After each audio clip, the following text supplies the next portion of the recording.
वास्तविक में पुत्रवती माँ वही है जिसका बेटा रघुपति के चरणों का प्रेमी हो। आज प्यारे सुनीति को धीरे धीरे बहुत समय बीत गया, 3 वर्ष हो गए। सुनीति जाती संतों को प्रणाम करती और अपने बेटे से कहती बेटा तुम भी प्रणाम करो, और कहते वो जीवित ही मुर्दे के समान है जो अपने से बड़े को प्रणाम नहीं करते हैं। धीरे धीरे समय बीत रहा, एक दिन की बात है। अब देखो 3 वर्ष हो गए इनको राजमहल का परित्याग किया। एक दिन की बात संतों ने कहा बेटी मैं तुम्हारी भक्ति से बहुत प्रसन्न हूँ, तुम्हारी सेवा से बहुत प्रसन्न हूँ, तुम मुझसे वरदान मांगो, क्या चाहिए? अरे सुनीति कहने लगी महाराज वरदान, मुझे कुछ वरदान नहीं चाहिए, आप जैसे महापुरुषों का सत्संग मिल जाना इससे बड़ा वरदान दुनिया में कोई है ही नहीं। संत कहने लगे बेटी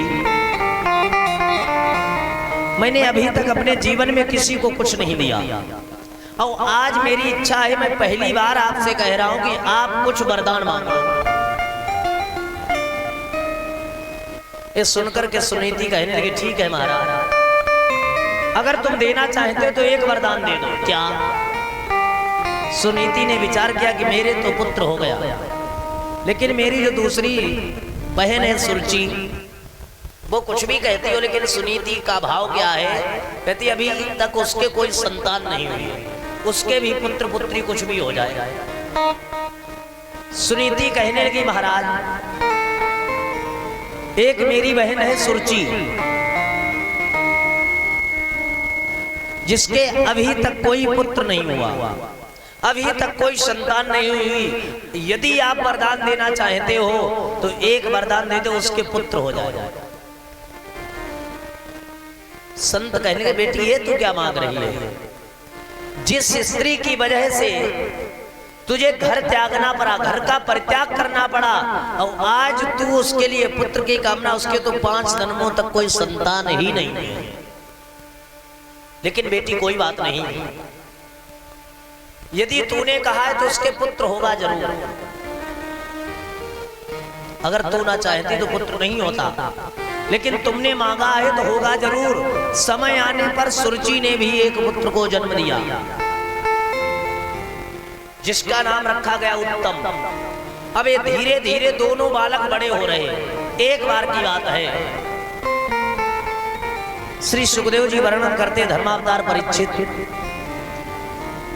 एकदा सुरुचे पुत्रा मांके मारो पेलालयन उत्तमं नारुरक्षन्तम् ध्रुवं राजा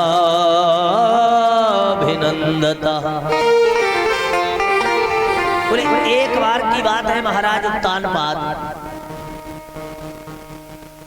अपने बेटे उत्तम को गोद में लिए बैठे दरबार में। अच्छा, एक बेटा हमेशा अपने माता पिता के चरण शरण में रहता हो और एक बेटा कहीं बाहर रहता तो बाहर वाले से माता पिता का कुछ ज्यादा ही स्नेह प्रेम होता है ना, सभी का। अब महाराज उत्तानपाद दरबार में बैठे, ध्रुव जी जो है सामने से निकले और गोद में लिए बैठे उत्तम को, अपने बेटे को। और जब ध्रुव जी के ऊपर नजर पड़ी तो ध्रुव जी को देख करके